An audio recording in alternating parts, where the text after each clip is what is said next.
I froze in the pediatric ER lobby because my daughter was still burning up against my side.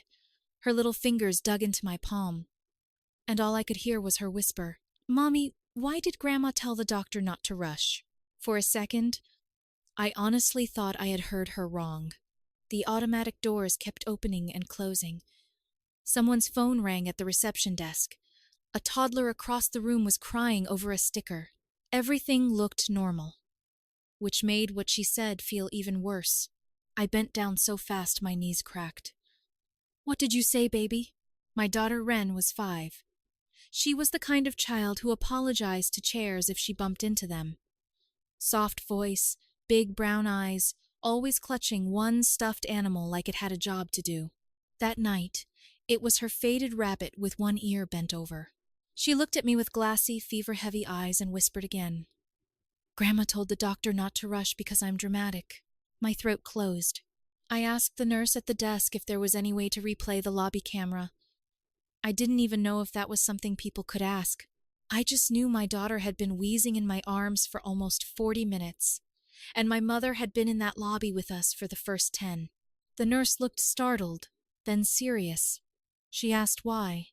I told her exactly what Ren had said. Everything changed after that. Within 15 minutes, a charge nurse brought me into a little office off the hallway. A security staffer came in with a monitor on a rolling stand. They pulled up the footage from the lobby entrance and the reception desk. And there she was, my mother. 71 years old, beige coat, perfect scarf, standing at the desk with one hand on her purse and the other lifted like she was making some small, harmless point. I watched her lean toward the receptionist. I watched the receptionist look past her toward me, where I was crouched in a chair with Ren in my lap. I watched my mother smile. Then I watched her wag 2 fingers like she was dismissing a waitress and mouth, something I didn't need audio to understand after what my daughter had told me. No rush. My hands started shaking so badly, I had to sit on them. The security staffer paused the footage. The charge nurse looked at me and said very carefully, "We're documenting this." I nodded. I didn't call my mother. I called my lawyer. "My name is Rachel. I was 38 then, living outside Bloomington, Indiana. Worked as a senior manager in customer relations at a manufacturing company. I had been divorced for 4 years. I had 1 daughter.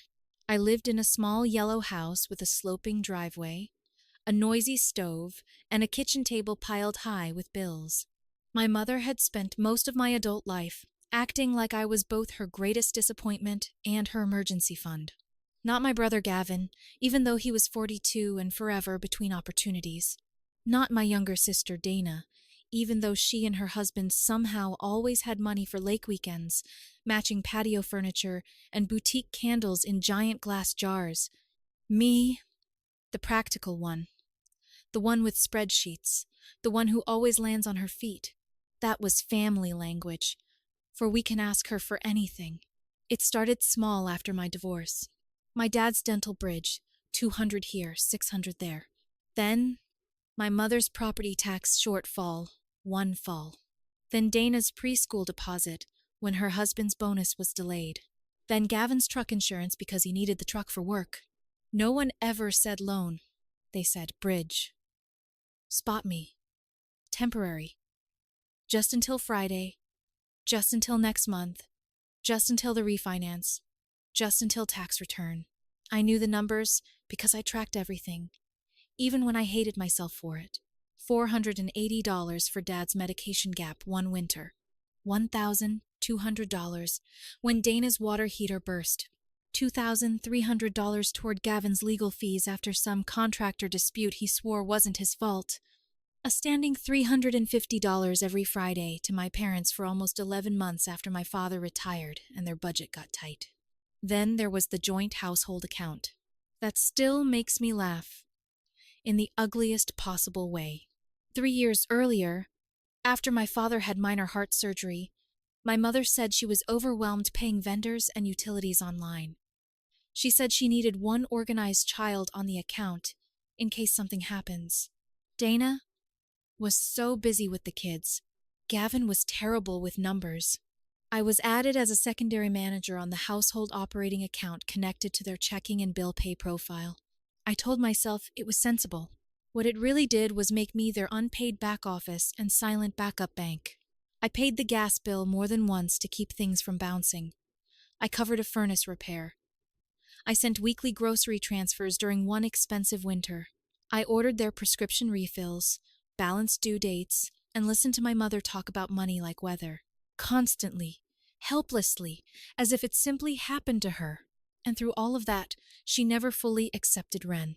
Never openly enough that other people would call it what it was, just little cuts. At Christmas, my niece got a monogrammed robe, and Ren got craft socks from a drugstore end cap. At Easter, there were 6 matching baskets lined up on the buffet, and Ren's was a different color, smaller, with clearance candy. In family photos, my mother would say things like, "Let the cousins stand together," and somehow, Ren ended up on the edge. She always had a reason. "You're too sensitive, Rachel. It wasn't intentional. She's too young to notice." That one made me sick every time. Kids always notice. They just don't always have words for it yet. The hospital night happened in early November on a Thursday that started like any other. Ren had a cough for 2 days, the kind that rattled in her chest and made her curl up on the couch with blankets and cartoons. By evening, her breathing changed. Faster, shallow, that little pull at the base of the throat that every parent learns to fear. I had just gotten her shoes on when my mother called. She was nearby. She said she could meet us there. I should have said no. I didn't. That was still my flaw back then. I kept believing there was a version of my mother I could unlock if I just chose the right moment, the right tone, the right amount of grace. So, she met us in the lobby. Ren was flushed and trembling. I was trying to sign forms one-handed. My mother took over the clipboard without asking and said, "Let me help before you scribble something illegible." 5 minutes later, she walked to the desk. 10 minutes later, she was telling the receptionist not to rush. By the time Ren was properly assessed, her oxygen saturation had dipped low enough that they moved fast. Nebulizer, steroid, monitoring. They admitted her overnight for observation because they didn't like the work of breathing they were hearing. The pediatrician on shift was kind, in that no-nonsense way tired doctors sometimes are. She said, "You brought her in when you should have." I nearly cried right there from relief and rage mixed together. My mother had already left by then. No apology, no explanation, just a text. "You always make everything feel more dramatic than it is." I stared at it, in the dim hospital room, while Ren slept with an oxygen cannula under her nose and cartoon fish moving across the muted TV. Then I forwarded the text to my lawyer. Her name was Marisol. I'd used her once during my divorce for custody paperwork, and I trusted her because she never filled silence with fake comfort. She dealt in facts. I told her what happened. I told her about the camera footage. I told her I was still tied to my parents' account access. There was a pause. Then she said, "Rachel, stop being useful to people who endanger your child." It hit harder than anything anyone had said to me in years. The next morning, while Ren colored with hospital crayons and picked the marshmallows out of lukewarm cereal, I made exactly one decision. I was done financing a family that treated my daughter like an inconvenience. That afternoon, once Ren was discharged with inhalers, instructions, and strict follow-up, I drove home, put her on the couch with a blanket and a movie, and sat at my kitchen table with my laptop. I logged into the banking portal for my parents' household account. The screen looked painfully ordinary. Blue header, account summary, recent payments, scheduled utilities, a pending transfer I had set up the week before because my mother said the water bill must have doubled for no reason. I canceled the pending transfer first. Then I removed every automatic payment I personally funded. Then I revoked my linked access and closed the backup sub-account I had been feeding for almost a year. There was a confirmation box for each step. Are you sure you want to cancel? Are you sure you want to remove this funding source? Are you sure you want to close account ending in 1148? Yes, yes, yes. The final screen said, "This action is complete." I took screenshots. I emailed them to Marisol. Then, because I knew my mother would try to turn it into emotion and confusion and fog, I sent one text to my parents. Effective today, I am no longer funding your household expenses, managing your account access, or covering shortfalls. I will not fund a family that put my child at risk. Do not contact Ren. Future communication goes through my attorney. That was it. No yelling, no speech, no dramatic flourish, just a clean line. The fallout started in under 7 minutes. My phone lit up on the table so hard it buzzed itself into the salt shaker. Mom calling, Dad calling, Dana calling, Gavin calling, then the texts. You're deranged. How dare you weaponize money? This is because of one misunderstanding. Mom was only trying to help. You're really doing this while your father is recovering? Dana sent the longest one, of course. She always wrote like she was performing reason. She said I was punishing the whole family over a stressful night. She said our mother came from a different generation and doesn't phrase things well under pressure. She said cutting off support with winter coming was vindictive. Not one word about Ren gasping for breath. Not one. My father left a voicemail that was somehow angrier because he tried to sound calm. Rachel, I don't know what your game is, but this isn't how family handles conflict. Your mother did not harm that child. You need to fix the account access immediately. That child. Not Ren. Not your granddaughter. That child. I saved the voicemail and sent it to Marisol, too. For 2 days, I ignored everything except Ren. She stayed home from kindergarten on Friday. We made toast with too much butter. She sat in dinosaur pajamas under a quilt and drew our house with orange leaves in the yard and our mailbox leaning a little to one side, the way it always did. Then, in the middle of coloring, she asked, "Am I in trouble with Grandma?" There are questions that split you open quietly. I put my coffee down and moved my chair beside hers.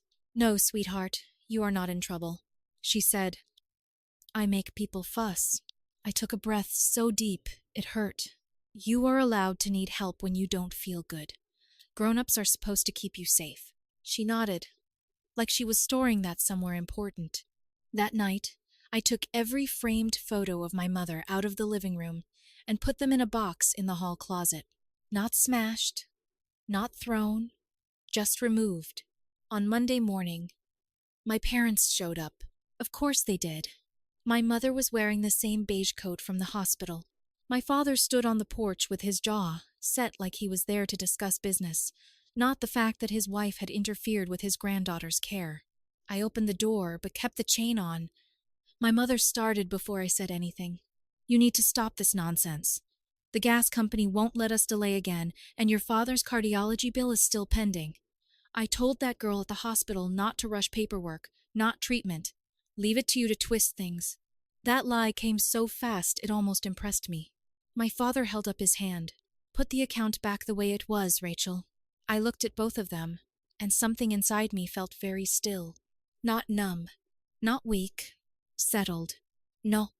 My mother blinked like I'd spoken another language. "You don't understand the pressure we're under," I said.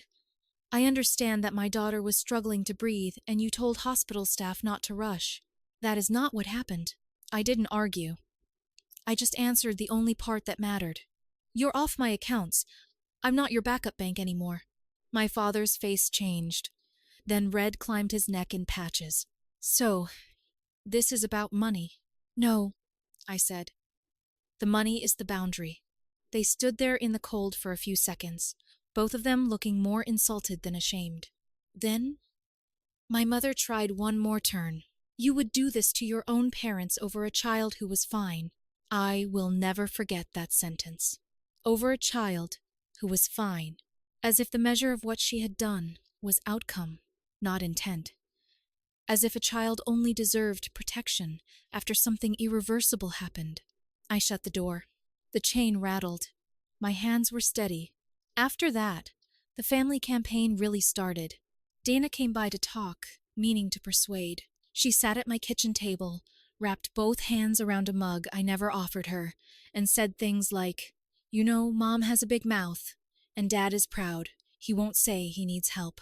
And, "You've always been the strong one." That line again. The strong one. The useful one. The one who can absorb harm because she has functioning online banking and a steady paycheck. I let her talk, then I said, "Ren heard Grandma tell the doctor not to rush." Dana looked down. "She probably didn't mean." I cut in. "I'm not discussing Mom's intentions anymore. I'm discussing my decision." Dana left crying, which would have moved me once. It didn't. Then, Gavin was uglier about it.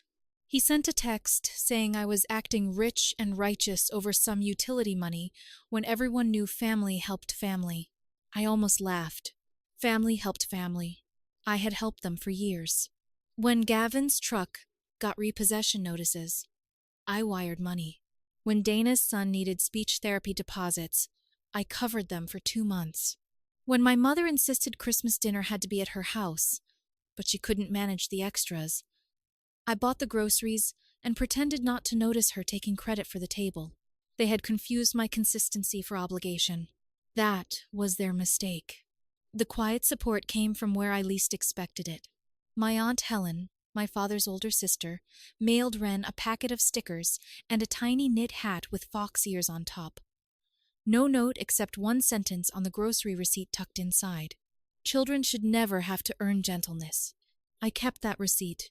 My cousin Nora texted me that she'd heard a twisted version of the story and wanted me to know she believed me.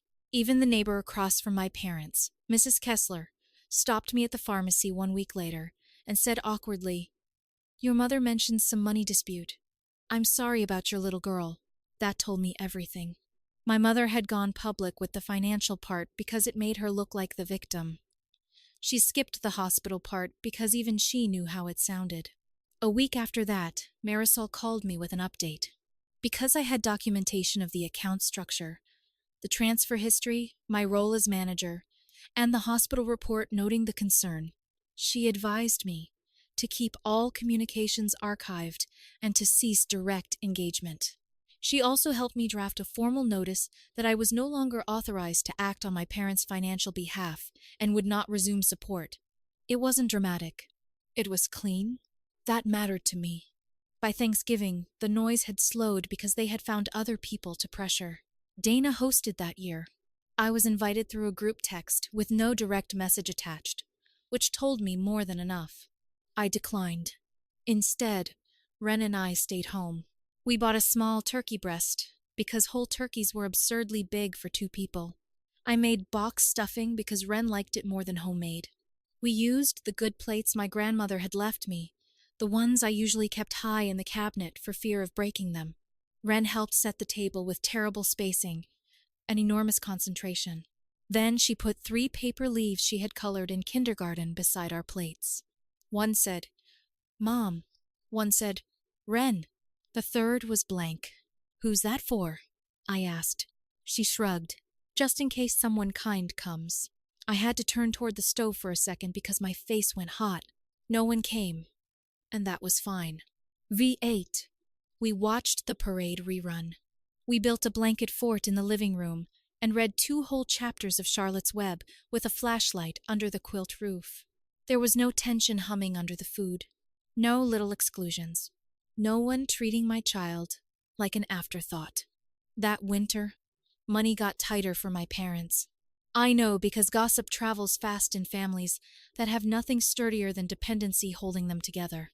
The basement remodel they had been planning got delayed. My father sold a riding mower.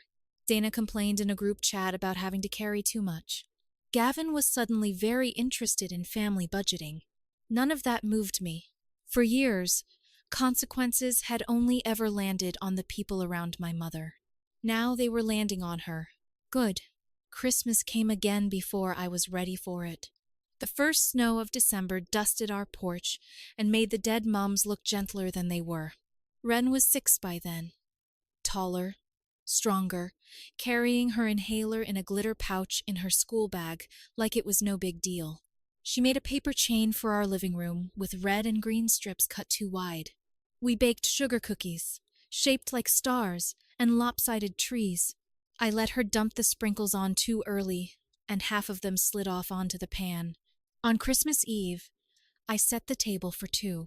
Then I hesitated. I opened the drawer, took out one extra napkin, and placed it at the far end. Ren noticed right away. "Who's coming?" I looked at the empty chair for a second. "No one," I said. "It's there to remind me of something." "What?" I smiled at her. "That our table is only for people who make us feel safe." She accepted that instantly, the way children do when truth is simple. After dinner, she crawled under the tree and pulled out a flat package she had made at school. Inside was a drawing of our house again. Me on the porch, her beside me, snow falling, yellow light in the windows, no extra people, no erased space. At the top, in careful block letters, she had written, "Our family is nice here." I put it on the fridge with 2 magnets and stood there looking at it longer than I meant to. That was the closure, I think. Not revenge, not some dramatic showdown where my mother finally admitted what she had done. She never did. It was smaller than that.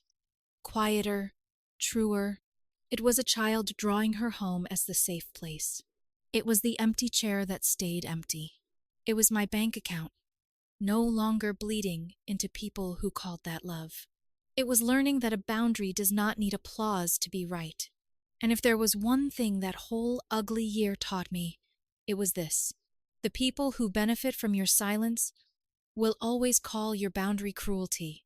The people who use your money will call it love, right up until you stop paying. And the moment a child is made to feel small so an adult can stay comfortable, the conversation is over. You don't negotiate there. You don't soften it. You don't keep the peace at your child's expense. You draw the line, and then you hold it.